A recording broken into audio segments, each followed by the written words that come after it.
नमस्कार दोस्तों, कैसे हो आप सब।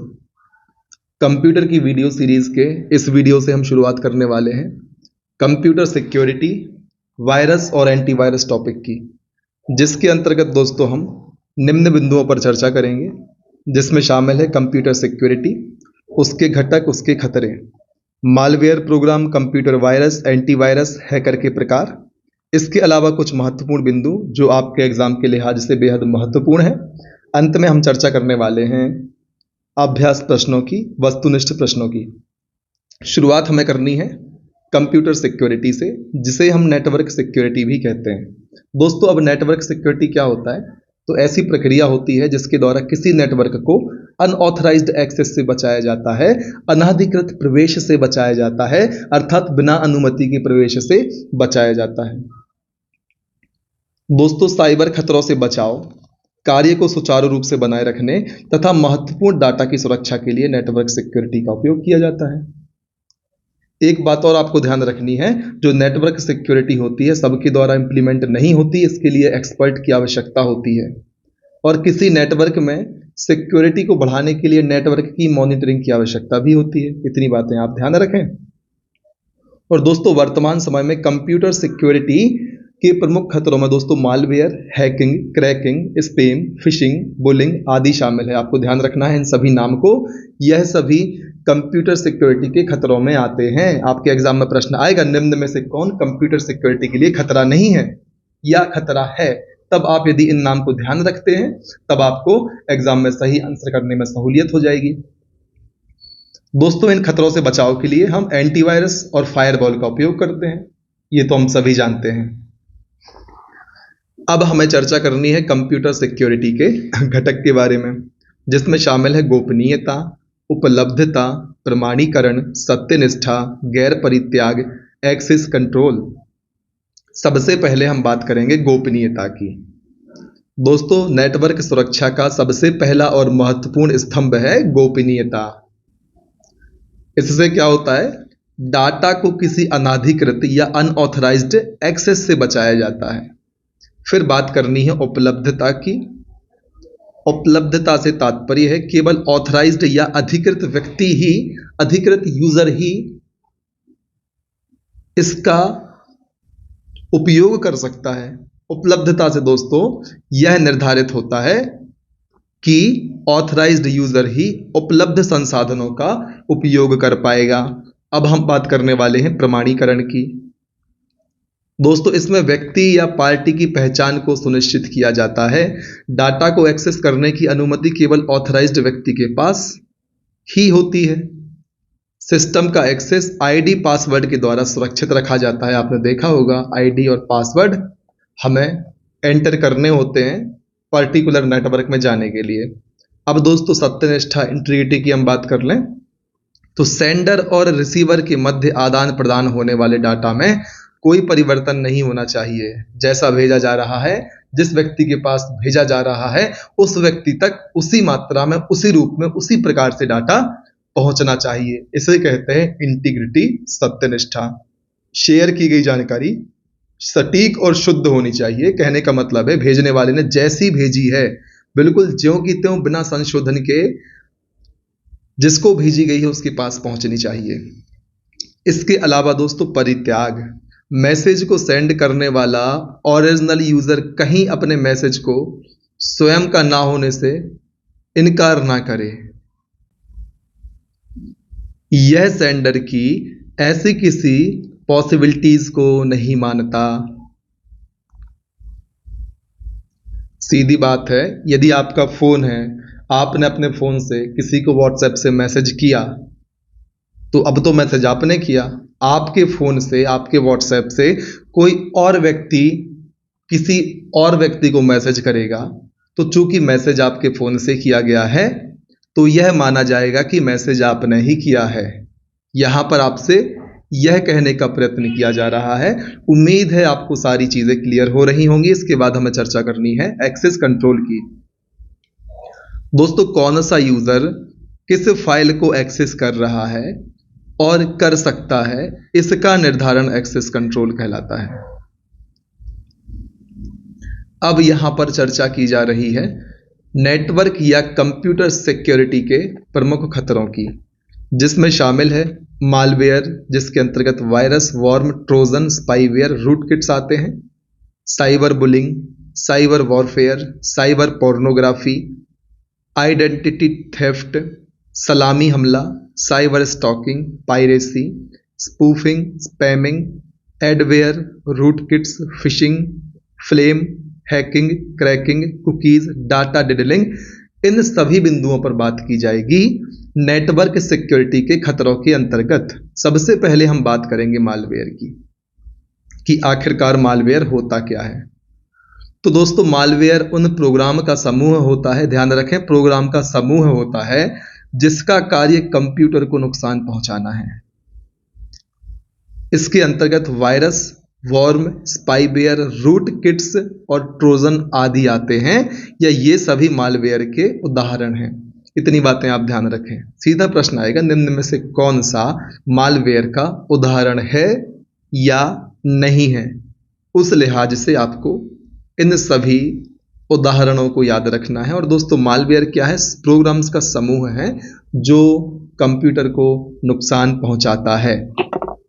अब चर्चा करनी है साइबर बुलिंग की, कि साइबर बुलिंग क्या होता है।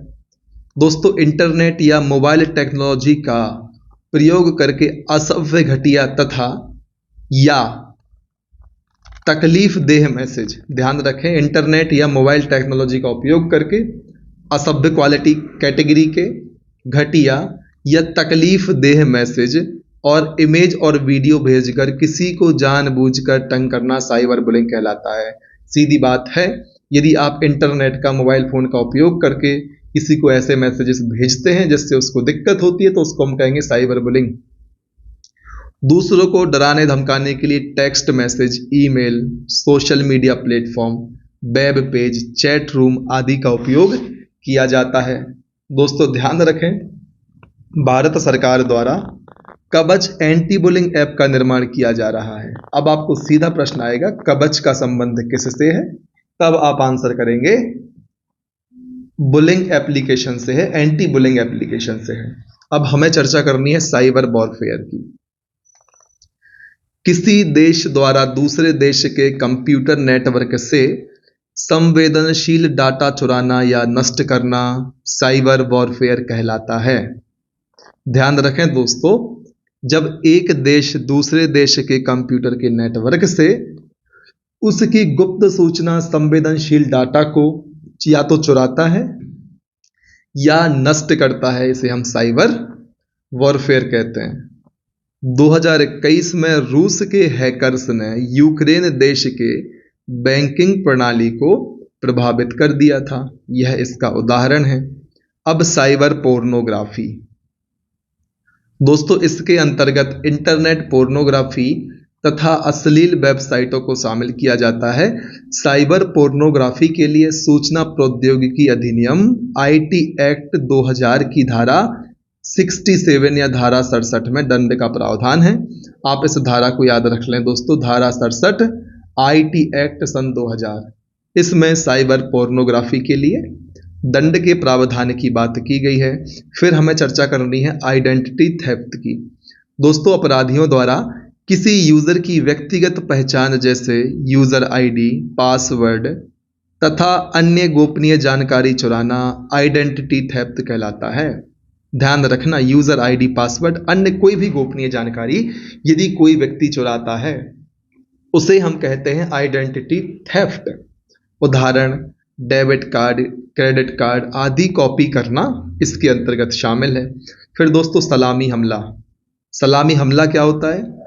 बैंक कस्टमर के अकाउंट से पैसे निकालने के लिए कंप्यूटर में अवांछित प्रोग्राम को डाल दिया जाता है, इसे सलामी अटैक कहते हैं।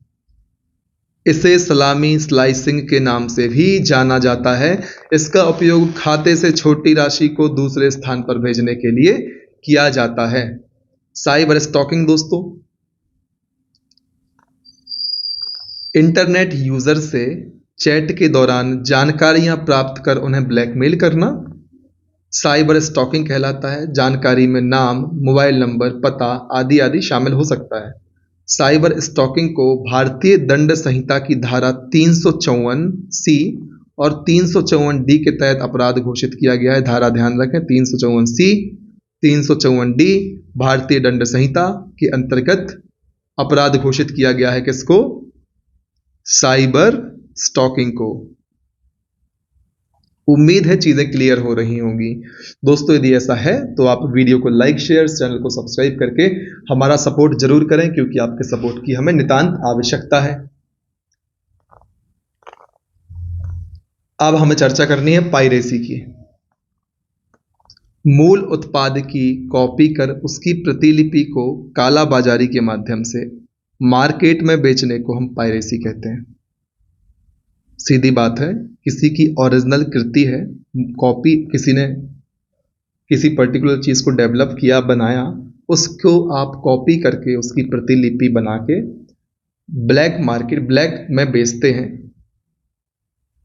काला बाजारी करते हैं, ब्लैक मार्केटिंग करते हैं, तो इसे हम पाइरेसी कहते हैं। इतनी चीजें आप ध्यान रखें।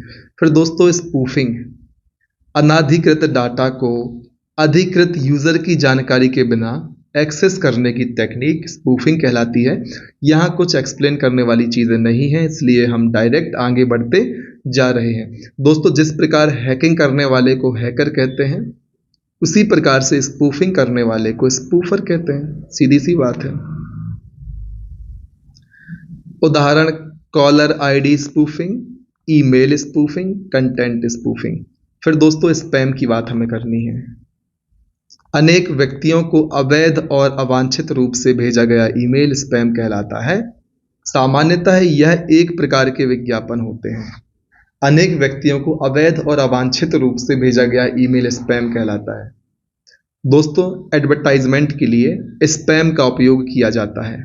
फिर एडवेयर, ऐसा सॉफ्टवेयर प्रोग्राम जो कंप्यूटर सिस्टम में अनचाहे विज्ञापन को दिखाता है, एडवेयर कहलाता है। ध्यान रखें दोस्तों, एडवेयर सॉफ्टवेयर प्रोग्राम है जो कंप्यूटर सिस्टम में अनचाहे विज्ञापन को दिखाता है। फिर रूट किट्स, कंप्यूटर सिस्टम में एडमिनिस्ट्रेटिव लेवल पर कंट्रोल या नियंत्रण प्राप्त करना रूट किट्स कहलाता है। ध्यान रखें, एडमिनिस्ट्रेटिव लेवल पर कंट्रोल या नियंत्रण प्राप्त करना रूट किट्स कहलाता है। इसकी जानकारी एडमिनिस्ट्रेशन के किसी व्यक्ति को नहीं होती। दोस्तों एडमिनिस्ट्रेशन का मतलब होता है प्रशासन और एडमिनिस्ट्रेटिव का मतलब होता है प्रशासनिक। उम्मीद है अब चीजें आपको क्लियर होंगी, ज्यादा एक्सप्लेन करने की आवश्यकता नहीं होगी। फिशिंग की यदि हम बात करें तो इंटरनेट पर यूजर के नाम, पासवर्ड और अन्य व्यक्तिगत जानकारी, सूचनाओं को धोखे से पाने का प्रयास करना फिशिंग कहलाता है। फिर फ्लेम दोस्तों, इंटरनेट पर किसी व्यक्ति को लिखे गए अपमानजनक शब्द फ्लेम कहलाते हैं, जिनको सुन के आप में आग लग जाए, भाई ऐसा कैसे कह दिया मुझसे, छोड़ेंगे नहीं उसको, तो वही दोस्तों उसी से फ्लेम बना होगा, ऐसा मुझे लगता है। फिर हैकिंग क्या कहलाता है? किसी नेटवर्क में घुसकर डाटा से छेड़छाड़ करने की प्रक्रिया हैकिंग कहलाती है। हैकिंग आमतौर पर कंप्यूटर सिस्टम या कंप्यूटर नेटवर्क पर अनाधिकृत पहुंच प्राप्त करने के लिए की जाती है, और जो यह कार्य करता है उस कंप्यूटर विशेषज्ञ को हैकर कहा जाता है। दोस्तों टैलेंट तो हैकर में भी होता है, बस उसका गलत यूज उनके द्वारा किया जाता है। फिर क्रैकिंग, किसी की इजाजत के बगैर इंटरनेट सुरक्षा को तोड़कर कंप्यूटर से डाटा चुराना क्रैकिंग कहलाता है। इसे अंजाम देने वाले व्यक्ति को क्रैकर या ब्लैक हैट हैकर कहते हैं। ध्यान रखें दोस्तों, क्रैकिंग की प्रक्रिया को जो व्यक्ति अंजाम देता है उसे हम क्रैकर कहते हैं या ब्लैक हैट हैकर कहते हैं। दोस्तों याद रखें, ब्लैक हैट हैकर कहते हैं क्रैकिंग को अंजाम देने वाले व्यक्ति को। दोस्तों क्रैकर डाटा चुराने के बाद उसका सही जगह उपयोग नहीं करते। फिर हमें बात करनी है कुकीज की। दोस्तों कुकीज यूजर की जानकारी के बिना देखी गई वेबसाइटों का विवरण रखता है। मान लीजिए आपने पिछली बार फ्लिपकार्ट पर कंप्यूटर परीक्षा धाम बुक सर्च की और यह डाटा कुकीज के माध्यम से फ्लिपकार्ट तक पहुंच गया। अब यदि आप फिर से फ्लिपकार्ट पर जाते हैं तो आपको ऐसी पुस्तकें दिखाई जाएंगी जो एक ही प्राइस रेंज के अंतर्गत कंप्यूटर विषय की होंगी। दोस्तों आपने ऐसा अनुमान किया होगा। और कुकीज सिर्फ ई कॉमर्स वेबसाइट पर नहीं, आप किसी भी वेबसाइट पर जब जाएंगे तब आपको ऐसा मिलेगा। आप गूगल पे भी कुछ सर्च करते हैं या यूट्यूब पे भी आप सर्च करते हैं तो आपको सिमिलर चीज़ें ऑटोमेटिकली सजेशन में आने लगती हैं। अब हमें बात करनी है डाटा डिडलिंग की। दोस्तों, कंप्यूटर में उपस्थित डाटा में हेर फेर करना डाटा डिडलिंग कहलाता है। उदाहरण, किसी कंपनी में बहुत से कर्मचारी हैं और उन सभी कर्मचारियों का डाटा, आने जाने का समय, ज्वाइनिंग, वेतन कंप्यूटर में स्टोर है। अब जब कोई बाहरी व्यक्ति इस डाटा में हेर फेर कर दे तो उसे कहा जाता है डाटा डिडलिंग। फिर अब हमें बात करनी है डिनाइल ऑफ सर्विस की। यह हैकर के द्वारा किया गया नेटवर्क अटैक होता है। इसमें हैकर के द्वारा नेटवर्क माध्यम में ट्रैफिक क्रिएट करके उसे बाधित कर दिया जाता है, जिससे यूजर सर्वर तक नहीं पहुंच पाते। इसे हम कहते हैं डिनाइल ऑफ सर्विस। अब हम बात करते हैं मालवेयर की। दोस्तों, मालवेयर उन प्रोग्राम का समूह है जिसका कार्य कंप्यूटर को नुकसान पहुंचाना है। वायरस, वॉर्म, स्पाईवेयर, रूटकिट्स और ट्रोजन आदि मालवेयर के उदाहरण हैं। प्रमुख मालवेयर की यदि हम बात करें तो इसमें शामिल है वायरस। दोस्तों, वायरस दोषपूर्ण सॉफ्टवेयर प्रोग्राम है जो डाटा को खराब या नष्ट करने का कार्य करता है। दोस्तों, वायरस का पूरा नाम होता है vital information resources under seize. इसको आप ध्यान रखें, बहुत सारे एग्जाम्स में इस फुल फॉर्म को पूछा जा चुका है, आगे भी आपके एग्जाम में पूछे जाने की पूरी संभावना बनी रहती है। इसके बाद दोस्तों, रूट किट्स क्या होता है? कंप्यूटर सिस्टम में एडमिनिस्ट्रेटिव लेवल पर कंट्रोल या नियंत्रण प्राप्त करना रूट किट्स कहलाता है। और एडमिनिस्ट्रेशन के किसी व्यक्ति को इसके बारे में जानकारी नहीं होती, हम पहले भी इसके बारे में चर्चा कर चुके हैं। फिर दोस्तों, वॉर्म क्या होता है? वॉर्म अपनी कॉपी खुद बनाकर तेजी से फैलने वाला मालवेयर प्रोग्राम है। आपको ध्यान रखना, जो वॉर्म होता है खुद की कॉपी बना के तेजी से फैलने वाला प्रोग्राम है। इससे क्या, कंप्यूटर की मेमोरी को भरता है, जिससे कंप्यूटर की स्पीड धीमी हो जाती है। उदाहरण, मॉरिस, आई लव और बागेल, बागले दोस्तों, है ना, ये वॉर्म के उदाहरण है। फिर दोस्तों, स्पाईवेयर, आपको इनके उदाहरण जरूर ध्यान रखने हैं, इनसे सीधे प्रश्न बनते हैं। स्पाईवेयर दोस्तों वह मालवेयर प्रोग्राम जो यूजर की सभी गतिविधियों पर निगरानी रखने के लिए हैकर द्वारा कंप्यूटर पर इंस्टॉल किया जाता है। क्यों किया जाता है? यूजर की गतिविधियों पर निगरानी रखने के लिए। यह काम कौन करता है दोस्तों? स्पाईवेयर करता है। इंस्टॉल कौन करता है? हैकर करता है। इसके उदाहरण है पेगासस, कूल वेब सर्च और जनगो। फिर रैंसमवेयर, दोस्तों यह वह मालवेयर प्रोग्राम है जो कंप्यूटर की फाइल को लॉक कर देता है। उन्हें अनलॉक करने के बदले में फिरौती की मांग की जाती है। इसमें शामिल है वानाक्राई, पेटिया, बैड रैबिट, लॉकी।